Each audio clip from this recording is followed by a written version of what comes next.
నమస్తే. నేను ఆదిత్య. మన స్టార్ హీరోలందరి దగ్గర నుంచి చిన్న హీరోల వరకు ప్రతి ఒక్కరు కూడా వారి వారి అదృష్టాన్ని పండుగల సందర్భంలోనే మాత్రమే పరీక్షించుకుంటూ ఉంటారు. ఇక చూసుకుంటే తెలుగులో రానున్న పండుగలు చాలానే ఉన్నాయి. ముఖ్యంగా సంక్రాంతికైతే మన హీరోలు వారి అదృష్టాన్ని పరీక్షించుకోవడంలో ముందుంటారు. మరి ఈసారి సంక్రాంతి బరిలోకి విశ్వంబర ఉంటుందా లేదా అనేది ఇప్పుడు పెద్ద ప్రశ్నగాను మారింది. దీంతో పాటు ఎట్ ద సేమ్ టైం వారి తనయుడు గేమ్ చేంజర్ రాబోతుందంటూ మరో వార్త కూడా వినిపిస్తుంది. మరి అసలు మొత్తానికి ఈసారి సంక్రాంతి బరిలో ఎవరుండబోతున్నారు, ఎవరుండరు, ఇలాంటి ఎన్నో అంశాల గురించి తెలుసుకునే ప్రయత్నం చేద్దాం. సో ప్రస్తుతం మనతో పాటు స్టూడియోలో ఉన్నారు ప్రముఖ సినీ క్రిటిక్ యజ్ఞమూర్తి గారు. సార్ని అడిగి మరి విషయాలు తెలుసుకుందాం. సార్ నమస్కారం. సార్ నమస్తే ఆదిత్య. సార్, మన హీరోలందరూ కూడా ఆల్మోస్ట్ పండగల సందర్భాల్లోనే వాళ్ళ అదృష్టాన్ని పరీక్షించుకుంటూ ఉంటారు. పెద్ద హీరోలు అయితే ఇంకా పక్కా పండగలకే వస్తారు. అవును. ఒక విధంగా చెప్పాలి అని అంటే ఈసారి సంక్రాంతికి విశ్వంబర బరిలో ఉంటుందని ఒక వర్గం మాట్లాడుతుంటే, లేదు కొన్ని టెక్నికల్ ఇష్యూస్ అవ్వచ్చు, పర్సనల్ ఇష్యూస్ వల్ల ఉండదు అని, కాదు గేమ్ చేంజర్ ఉంటుందని, ఇలా చాలా వినిపిస్తూ ఉన్నాయి. అసలు ఇందులో ఎంతవరకు వాస్తవం ఉంది?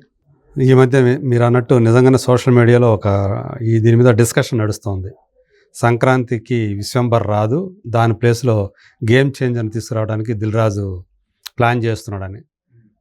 దానికి మెయిన్ రీజన్ ఏంటంటే, యాక్చువల్గా 3 సినిమాలు ఈ సంక్రాంతికి, అది కూడా ముగ్గురు సీనియర్ స్టార్లువి. చిరంజీవి విశ్వంభర, అలాగే బాలకృష్ణ, సో ఆయన బాబీ డైరెక్షన్లో చేస్తున్నటువంటి సినిమా, అలాగే వెంకటేష్ అనిల్ రావుపూడి డైరెక్షన్లో చేస్తున్న సినిమా. ఈ 3 సినిమాలు సంక్రాంతికి వస్తున్నట్టుగా ఇదివరకు మనకు అందినటువంటి సమాచారం. ఇందులో విశ్వంభర, బాలకృష్ణ ఈ 2 సినిమాలని దిల్ రాజు నైజాంలో డిస్ట్రిబ్యూట్ చేస్తూ ఉన్నారు. అలాగే వెంకటేష్ సినిమా ఆయన స్వయంగా నిర్మిస్తున్నారు అనిల్ రావుపూడి డైరెక్షన్లో. సో కాబట్టి 3 సినిమాలు ఆయన కిందే లెక్క. సో మరి ఎలా అసలు థియేటర్ని తను ఎలా అడ్జస్ట్ చేస్తాడు ఏంటి, ఇది పెద్ద పరీక్షే. ఎందుకంటే ఇక్కడ వెంకటేష్ గారిని పక్కన పెడితే చిరంజీవి, బాలకృష్ణ సినిమాలకు సంబంధించి థియేటర్ని అకామిడేట్ చేయటం అనేది ఒక పెద్ద పరీక్ష ఆయనకి. ఎందుకంటే ఒకరికి తక్కువ ఇచ్చి ఒకరికి ఎక్కువ ఇస్తే ఫ్యాన్స్తో మామూలు కూడా ఉండదు. అవును. సో ఈ తలనొప్పి ఆయనకి ఖచ్చితంగా ఉంటుంది. అయితే రీసెంట్గా చిరంజీవి గారు చికున్ గున్యాతో దాని ఎఫెక్ట్ అయ్యి చాలా ఇబ్బంది పడ్డారు. సో మనకు తెలుసు చికున్ గున్యా అంటే మొత్తం బాడీ అంతా ఏ రకంగా ఇబ్బందికి గురవుతాయో అసలు. దానివల్ల ఆయన ఆల్మోస్ట్ ఒక 1 month రెస్ట్ తీసుకోవాల్సి వచ్చింది. ఇది షూటింగ్ మీద కూడా పడింది. షూటింగ్ షెడ్యూల్ డిస్టర్బ్ అయిపోయింది. సో ఆయన షూటింగ్ రావాల్సి ఉన్నవన్నీ కూడా ఇబ్బంది పడ్డారు. సో రీసెంట్గా ఆయన గిన్నిస్ బుక్ ఆఫ్ వరల్డ్ రికార్డ్స్కి సంబంధించినటువంటి ఒక ఈవెంట్ జరిగినప్పుడు కూడా చాలా ఇబ్బంది పడ్డారు. అక్కడ నడవలేక వచ్చారు. ఆయన ఇంకొకరు పట్టుకొని నడిపించాల్సి వచ్చింది. ఆయన లేవలేని, కుర్చీలో కూర్చొని లేవాలంటే లేవలేని పరిస్థితి. అయినా కానీ వచ్చారు ఆయన. సో ఆ ఈవెంట్గా తీసుకోవాలని చెప్పేసి, ఆ గౌరవాన్ని స్వీకరించాలని. సో దీన్ని బట్టి చూసినప్పుడు ఒక 1 రోజుల పాటు అలా ఆయన రెస్ట్ తీసుకోవాల్సిన పరిస్థితుల్లో షూటింగ్ షెడ్యూల్ అంతా కూడా డిస్టర్బ్ అయినందువల్ల సో అది రావటం కష్టమవుతుంది అనేది ఒకటి బయటకు వచ్చింది. సో దీనివల్ల రిలీజ్ డేట్ని వాళ్ళు పోస్ట్పోన్ చేసుకునే అవకాశాలు ఉన్నాయి అని చెప్పేసి.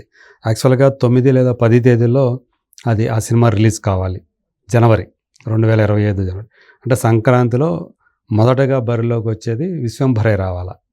సో దానికి మనకు తెలుసు వశిష్ఠ డైరెక్టర్ బింబిసారతోటి తను ఏదైతే ఒక డెబ్యూ డైరెక్టర్గా దాంతో వచ్చి ఎంత సెన్సేషన్ క్రియేట్ చేశాడో తెలిసిందే. ఆ సినిమాను ఆయన రూపొందించిన విధానం చూసి వెంటనే అతన్ని 2వ సినిమాగా తన విశ్వంభర్ని అతని చేతిలో పెట్టాడు చిరంజీవి.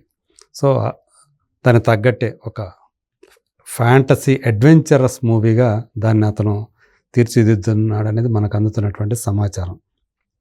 సీజీ కూడా చాలా ఎక్కువ స్కోప్ ఉంది, కొంత టైం తీసుకుంటుంది. ఒక పక్క షూటింగ్ చేస్తూనే అయిపోయింది దానికి తగ్గట్టు ఎడిటింగు, దాంతోపాటు సైమల్టేనియస్గా సీజీ వర్క్ కూడా చేసుకుంటూ అలా మంచి ప్లానింగ్ తోటి తీసుకొస్తున్నారు ఆ సినిమాని. సో ఖచ్చితంగా అందు గురించే 9వ తేదీ తీసుకురావాలని ప్లాను. ఆ తర్వాత 2 రోజులకి 11వ తేదీకి బాలయ్య సినిమా, ఆ తర్వాత సంక్రాంతికి అనిల్ రావుపూడి వెంకటేష్ సినిమా. ఇది ప్లానింగ్. 2 రోజులు గ్యాప్తో తీసుకురావాలనేది. సో ఇప్పుడు ఒకవేళ అది చేస్తే గేమ్ చేంజర్ని తీసుకొస్తే ఎలా ఉంటుందని దిల్ రాజు ఆలోచన. ఎందుకంటే గేమ్ చేంజర్ ప్రొడ్యూసర్ కూడా ఆయనే. సో ఒకవేళ విశ్వంభర తీసుకురాలేని పరిస్థితుల్లో, దాని వర్క్ కంప్లీట్ కాని పరిస్థితుల్లో గేమ్ చేంజర్ని సంక్రాంతి తీసుకురావాలని అనుకుంటున్నాడు అని చెప్పేసి చెప్తాం. అలాంటిది ఒకటి వచ్చింది. కానీ గేమ్ చేంజర్ అనేది యాక్చువల్గా December 20 అనుకున్నారు. కాకపోతే ఇప్పుడు అది December 25కి మారిందని మనకు అందుతున్నటువంటి సమాచారం. సో ఆల్రెడీ డిస్ట్రిబ్యూటర్స్కి ఈ సమాచారం వాళ్ళకి చేరలేదు. అఫీషియల్గా ప్రకటించలేదు, కానీ గేమ్ చేంజర్ అనేది December 25th మనం వేసుకోవచ్చు అని చెప్పి డిస్ట్రిబ్యూటర్లందరికీ కూడా ఇన్ఫర్మేషన్ అయితే వెళ్ళిందని తెలుస్తోంది. సో ఖచ్చితంగా దాన్ని బట్టి విశ్వంభర సంక్రాంతికి వస్తుంది అనేదే ఖాయం చేసుకోవాలి. ఇప్పటివరకు అఫీషియల్గా అది పోస్ట్పోన్ అవుతుంది అనేది మాత్రం రాలేదు. సంక్రాంతికి వస్తున్నట్టు ఇదివరకు వాళ్ళు ప్రకటించారు ప్రొడ్యూసర్స్. సో సంక్రాంతికి విశ్వంభర వస్తాడనే మనం ఎక్స్పెక్ట్ చేయొచ్చు. సో చిరంజీవి కూడా ఆయన చాలా ఆకలి మీద ఉన్నారని చెప్పాలి. అవును. సో ఏదైతే ఆచార్య సినిమా దాని నుంచి ఆ చేదు అనుభవాన్ని నుంచి బయటపడి ఈ సినిమాతోటి ఎలాగైనా సరే, ఎందుకంటే ఆయనకి లూసిఫర్ని కూడా తెలుగులో చేసినప్పుడు చాలా దాని మీద కూడా ఆశలు పెట్టినారు, గాడ్ ఫాదర్ మీద. అది కూడా హిట్ కాలేదు. సో అందు గురించి ఈ సినిమా మీద, సో వాల్తేరు వీరయ్య తర్వాత అది ఊహించిన దానికంటే మించి హిట్ అయింది. సో అది కూడా సంక్రాంతి సినిమా మనకు తెలుసు. సో ఇప్పుడు కూడా ఇది అంటే అది వచ్చిన 2 ఏళ్ల తర్వాత ఇది వస్తూ ఉంది. సో ఈ సినిమా కూడా ఖచ్చితంగా తనకి ఒక మంచి హిట్ ఇస్తుంది, బ్లాక్ బస్టర్ అవుతుంది అనే ఒక నమ్మకం ఆయనలో బాగా కనిపిస్తుందని చెప్పేసి ఆయన సన్నిహిత వర్గాల నుంచి మనకు అందుతున్నటువంటి సమాచారం. చాలా ఎక్సైట్ అవుతూ ఆయన ఆ సినిమా చేస్తున్నారని చెప్పేసి అలాంటి సన్నివేశాలు. సో అంటే ఒక ఫ్యాంటసీ మేళవించిన సినిమా కాబట్టి సో తను ఆయన క్యారెక్టర్ కానీ ఆ క్యారెక్టరైజేషన్ కానీ దాన్ని తీర్చిదిద్దిన విధానం కానీ ఆయన చాలా ముచ్చటపడుతూ ఆయన షూటింగ్లో పాల్గొంటున్నాడని మనకి అందుతున్నటువంటి సమాచారం. ఏమైనా సంక్రాంతికి విశ్వంభర ఇప్పటివరకు అయితే వస్తున్నాడే సమాచారం అనేది సమాచారం. పోస్ట్పోన్ అయ్యే అవకాశం లేవు. 3 సీనియర్ స్టార్లు చాలా సంవత్సరాల తర్వాత, అంటే 2 సీనియర్ స్టార్లు పోటీ పడటం అనేది కామన్గా జరుగుతున్న విషయమే. ఎందుకంటే గతంలోనే రీసెంట్గానే వీళ్ళిద్దరూ కూడా చిరంజీవి బాలకృష్ణ ఆయన సంక్రాంతి ఇద్దరికి చాలాసార్లు పోటీ పడ్డారు. సో మరోసారి పోటీలో ఉన్నారు. వీళ్ళకి అదనంగా ఇప్పుడు వెంకటేష్ గారు కూడా వచ్చి చేరారు.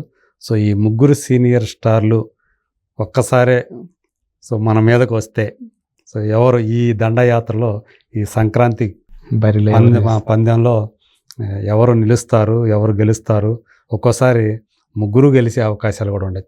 చాలా సందర్భాలు అలా జరిగినాయి కూడా. సో మరి అలా జరగాలని కోరుకుందాం. అంటే ఎందుకంటే సంక్రాంతికి జనం దగ్గర డబ్బులు కూడా బాగా ఉంటాయి. సో అందు గురించి చాలా ఎక్కువ డబ్బులు థియేటర్లు కళకళలాడుతూ ఉంటాయి. సో సినిమా ఇండస్ట్రీ కూడా కళకళలాడే టైం ఏదంటే సంక్రాంతి. సో దానికి తగ్గట్టు అందరు గల్లా పెట్టులు మరి నిండుతాయో చూద్దాం.